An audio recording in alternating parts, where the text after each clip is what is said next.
ગુજરાતમાં આપનું સ્વાગત છે। અમદાવાદમાં મજદૂર સંઘનું મહાસંમેલન યોજાયું। 161 યુનિયનો ને મહાસંઘના કાર્યકરો વિશાળ સંખ્યામાં ઉપસ્થિત રહ્યા। ભારતીય મજદૂર સંઘ દ્વારા દંતોપંત ઠેંગડીજીની 106મી જન્મ જયંતિ નિમિત્તે રિવરફ્રન્ટ પર મહાસંમેલનનું આયોજન કરવામાં આવ્યું છે, જેમાં ભારતીય મજદૂર સંઘ સાથે જોડાયેલા 161 યુનિયનો અને મહાસંઘના કાર્યકરો વિશાળ સંખ્યામાં ઉપસ્થિત રહ્યા છે।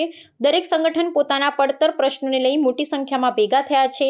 આ પડતર માંગણીઓને લઈ મોટી સંખ્યામાં ભેગા થઈ ભારતીય મજદૂર સંઘના કર્મચારી સરકાર સામે દેખાવો કરશે। તમામ યુનિયનો પોતપોતાના સંગઠનો સાથે રિવરફ્રન્ટ પર પહોંચી રહ્યા છે। નાની નાની રેલી સ્વરૂપે પોતાની માંગણીઓને લઈ યુનિયન મહાસંમેલન એકઠા થયા હતા। જો સરકારની આંખ નહીં ખુલે તો શ્રમિકોનો આક્રોશ પરાકાષ્ઠાએ જશે। ભારતીય મજદૂર સંઘના પ્રદેશ ઉપાધ્યક્ષ રાજેન્દ્રસિંહ ચુડાસમાએ જણાવ્યું હતું કે 14 પ્રકારના આવેદનપત્રો તૈયાર કરવામાં આવ્યા છે। સાંજે મુખ્યમંત્રી સહિત તમામ મંત્રીઓને આવેદનપત્ર આપવામાં આવશે। જો સરકારની આંખ નહીં ખુલે તો શ્રમિકોનો આક્રોશ પરાકાષ્ઠાએ જશે।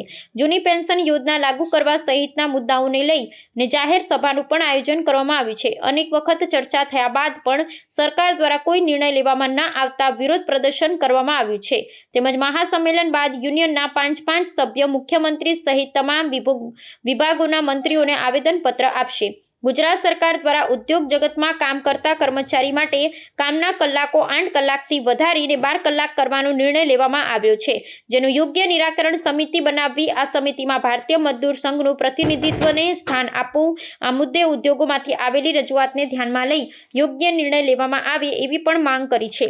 જ્યાં સુધી સમિતિનું ગઠન ન થાય ત્યાં સુધી નિર્ણયનો અમલ ન કરવામાં આવે એવી પણ માંગ કરવામાં આવી છે। પરિવહન સ્કીમ વર્કરોમાં આંગણવાડી, આશા વર્કર અને હેલ્થના વર્કરો આવે છે। આંગણવાડીનો નામદાર હાઈકોર્ટે આપણે જોયું છે, ચુકાદો પણ આપ્યો છે। ન્યાયપાલિકાને પણ મહોર લાગી ચૂકી છે, ત્યારે એમને કાયમી કર્મચારી ગણવાનું સરકાર સમક્ષ વારંવાર રજૂઆત કરી, છતાં પણ એમાં નજરઅંદાજ કર્યું છે। એ સિવાય આંગણવાડી બહેનોના મોબાઈલના ઇસ્યુ છે। મધ્યાહન ભોજનની વાત કરું તો આ યોજનામાં 1984 યોજના ચાલુ છે। 1 લાખ કર્મચારીઓ રસોઈ અને હેલ્પ પર કામ કરે છે। સરકારે માત્ર 100-200માં એમની પાસે કામ કરાવ્યું, પરંતુ હવે ખાનગી સંસ્થાઓને આપવા માટેની પેરવી થઈ રહી છે। 72 તાલુકામાં આપી ચૂક્યા છે। ભયંકર રોજગારીનો પ્રશ્ન 96,000 વિધવાને ચકતા બહેનો માટે ઊભો થયો છે। સામાજિક સમરસતાનું સૌથી મોટું પ્રતીક મધ્યાહન ભોજન છે। એવી રીતે આશા વર્કરો તમે જો જમીન ઉપર આ 3 સ્કીમ વર્કરો સરકારના જમીન લેવલના છેવાડાના સોર્સ છે અને સૌથી શોષિત અને પીડિત છે। એમનો અવાજ છે। એ સિવાય પરિવહનના પ્રશ્ન છે, જીએસએફના પ્રશ્ન છે, જીઆઈડીસીના પ્રશ્ન છે, જીએમડીસીના પ્રશ્ન છે, નગરપાલિકાનો પ્રશ્ન છે, અને ખાસ કરીને તમે આપ જોયું છે તો ફિક્સ પેનો મુદ્દો ખૂબ હાઇલાઇટ થયો છે। અમને આનંદ છે કે ફિક્સ પેનું 1 લાખ કર્મચારીઓનું સંગઠન છે।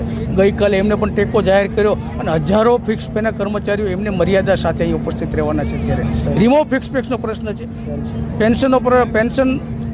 પેન્શનનો ઇસ્યુ છે, ઈએસઆઈ છે, એ સંસ્થા છે, અમારી પાસે બોર્ડ નિગમના બધા સંગઠનો છે, એમના પણ પ્રશ્નો છે। અમારી સાથે એસટીના પણ, પરિવહનના પણ આગેવાનો છે, આશા વર્કરના મહામંત્રી છે, આંગણવાડીના મહામંત્રી છે।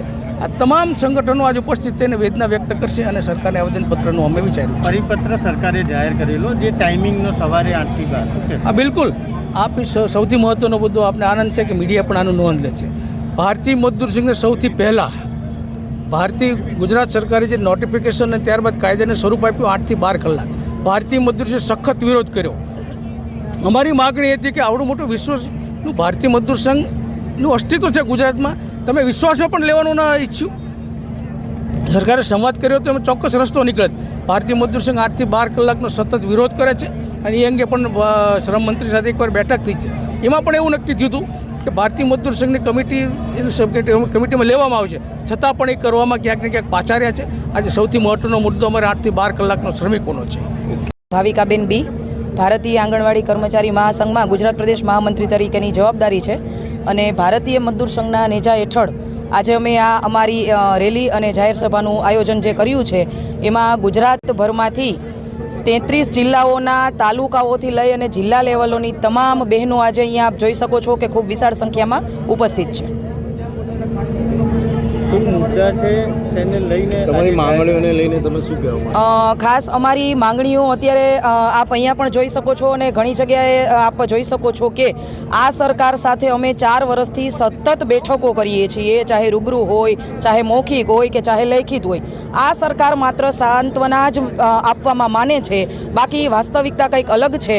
અને આપે જોયું હશે કે 4 ઓગસ્ટના રોજ ગાંધીનગર સત્યાગ્રહ છાવણી ખાતે અમારી 22,000 બહેનો ખાલી આંગણવાડીની ઉપસ્થિત હતી અને એમાં પણ સરકારશ્રીએ અમને ઓલરેડી ચુકાદો હાઈકોર્ટનો આપી દીધો છે કે આ બહેનોને 24,800 મળવા પાત્ર છે અને આપવા જોઈએ, છતાં આ સરકાર ટસની મસ નથી થતી. એટલે હાઈકોર્ટનો ચુકાદો હોય, ચાહે મોબાઈલ હોય, અને આપે જોયું હશે કે 30/10ના રોજ તમામ જિલ્લાઓમાંથી સિમ કાર્ડ માટેનું અમે એક અભિયાન શરૂ કર્યું હતું, જે અમારું આજની તારીખે ચાલુ જ છે.